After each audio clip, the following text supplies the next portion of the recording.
ஆண்டவராகிய இயேசு கிறிஸ்து நாமத்துக்கு மகிமை உண்டாவதாக.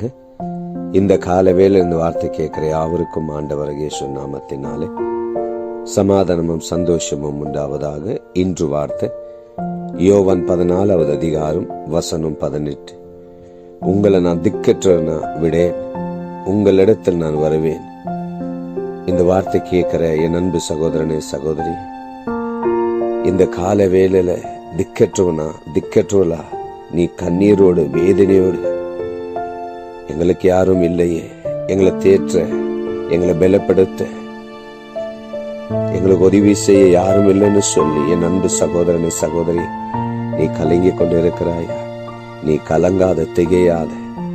நான் உன் தேவன், நான் உன்னோட இருப்பேன். உங்களை நான் திக்கற்ற விட ஒரு தேற்ற அளவு நான் உங்களுக்கு தருவேன். அவரே பரிசுத்த ஆவியானவர்.